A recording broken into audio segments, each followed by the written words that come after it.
এখন গাঁৱত মালা নামৰ এগৰাকী মহিলা থাকিছিল। মালাৰ এগৰাকী বোৱাৰীও আছিল। তাইৰ নাম ৰাধা আছিল। ৰাধা এজনী বুদ্ধিমান ছোৱালী আছিল। মালাৰ এটা অভ্যাস আছিল যে তাই কিবা উৎসৱ পাৰ্বণ আহিলে আলহীৰ ঘৰত গুচি যায়, কাৰণ ঘৰত থাকিলেতো উৎসৱ পাৰ্বণৰ কাৰণে অলপ হ'লেও খৰচ হ'বই। সেইবাবে তাই আলহীৰ ঘৰতে উৎসৱ পাৰ্বণ উদযাপন কৰিছিল।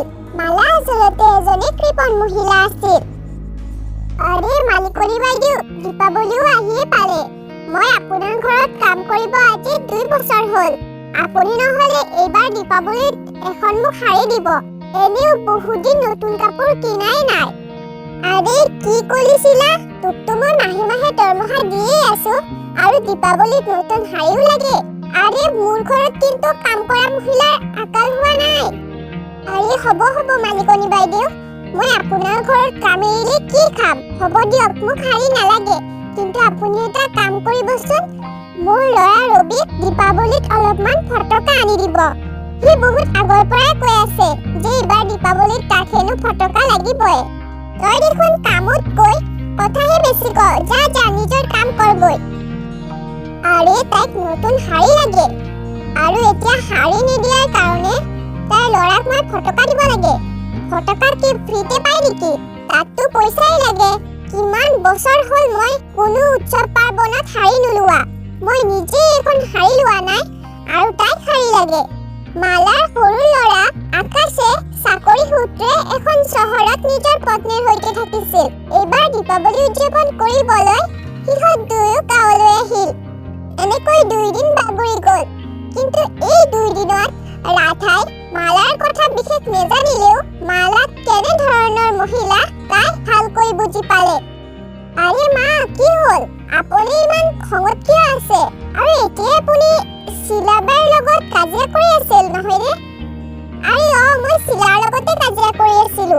আৰে তাই মোক সদায় কৈ থাকে যে তাইক দীপাৱলীত নতুন শাৰী লাগে। আৰে মই নিজে শাৰী লোৱা নাই আৰু তাইক দিব লাগে। আৰু ক'ব ধৰিলে শাৰী নিদিয়ে হেনো তাৰ ল'ৰাক বহুতবোৰ ফটকা দিব লাগিব। আৰে মা, তাইচোন ইমান বছৰৰ পৰা আমাৰ ঘৰতে কাম কৰি আছে। তাইক দীপাৱলীত এখন নতুন শাৰী কিনি দিলেনো কি হ'ব? আৰে ৰাধা, তুমি এইবোৰ একো নাজানা। ইহঁতক তুমি যিমানেই নিদিয়া ইহঁতৰ পেটেই নভৰে, আৰু ইহঁতে দিনক দিনে বস্তু খুজিয়েই থাকিব। মালাৰ কথা শুনি ৰাধাৰ বৰ বেয়া লাগিল, কিন্তু তাই একো ক'ব নোৱাৰিলে।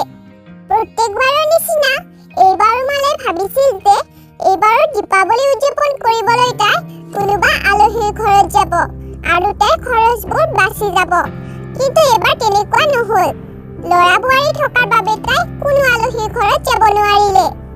আৰু মালাৰ স্বামী বীৰেন্দ্ৰই নিজৰ ল'ৰা বোৱাৰীক দীপাৱলীত কাপোৰ দিবলৈ মালাক 10,000 টকা দিলে। কিন্তু মালাই কেৱল 5,000 টকাৰ কাপোৰ কিনি বাকী 5,000 টকা তাই নিজৰ লগত ৰাখিলে। আৰু এনেকৈয়ে মালাই যিখিনি পইচা পায় তাই সেইখিনি পইচা এটা সৰু বাকচত ভৰাই আলমাৰীৰ ওপৰত থৈ দিয়ে। এতিয়া কেৱল দীপাৱলীৰ কাৰণে মাজত 2 দিনহে আছিল। তাৰপিছত ৰাধায়ো শ্বপিং কৰিব গ'ল, আৰু তাই নিজৰ মাক আৰু শহুৰেকৰ কাৰণে ধুনীয়া কাপোৰ ল'লে। আৰু তাৰপিছত ৰাধাই আকাশক এয়াও ক'লে যে অফিচৰ পৰা ঘৰলৈ আহোঁতে বহুতবোৰ ফটকা লৈ আহিবা। আৰু আকাশেও ঘৰলৈ আহোঁতে বহুতবোৰ ফটকা লৈ আহিলে। আৰে শিলাবাই, এয়া লোৱা তোমাৰ নতুন শাৰী। তোমাক এইবোৰ মায়ে কিনি দিছে। আৰে বাহ, মালিকনী বাইদেউ ইমান খং কৰাৰ স্বত্তেও মালিকনী বাইদেউৰ হৃদয়খন বৰ কোমল দেই। তেওঁ মোক ইমান গালি সপনি পাৰে যদিও মোক দীপাৱলী বুলি এখন নতুন শাৰীও কিনি দিলে।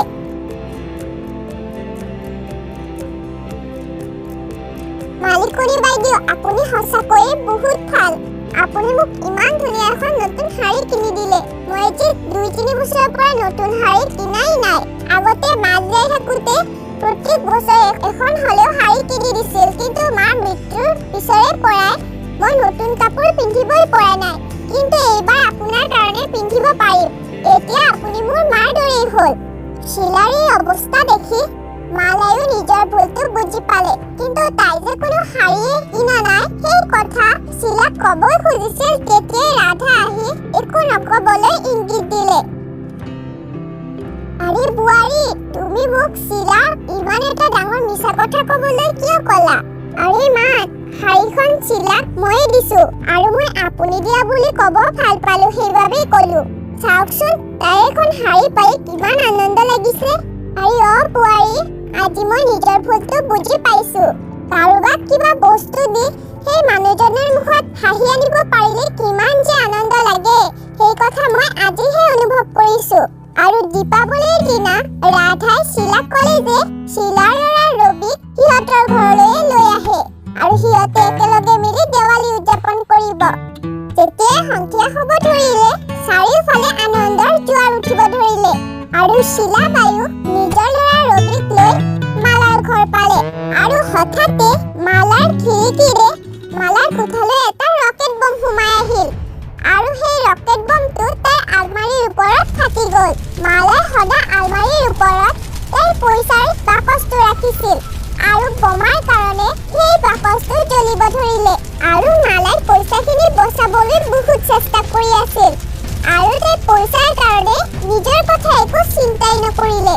তেতিয়া হঠাতে জুইৰ ফিৰিঙতি এটা লাগি মালাৰ শাৰীখনত জুই লাগিব ধৰিলে। এই সকলো শিলাবাইৰ ল'ৰা ৰবিয়ে দেখা পালে আৰু ৰবিয়ে অতি সোনকালে এটা বাল্টিত পানী আনি জুইখিনি নুমালে।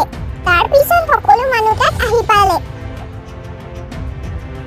হে ভগৱান, ইমান এটা ডাঙৰ ঘটনা হোৱাৰ পৰা ৰক্ষা পৰিলে যে সেয়াই বহুত। মালিকনী বাইদেউ, আপুনি ঠিকে আছেনে? নাই, মোৰ একো হোৱা নাই। ভগৱানে শিলাৰ ল'ৰাক ইয়ালৈ পঠাইছে যাতে মোক বচাব পাৰে। আজি শিলাৰ ল'ৰা নাথাকিলে হয়তো মই নাথাকিলেওহেঁতেন। মা, আপুনি ঠিকেই কৈছে। ৰবি আমাৰ ঘৰলৈ ভগৱান হৈ আহিছে। আৰু দীপাৱলীৰ দিনা সকলোৱে মিলি অতি ধুমধামেৰে ফটকা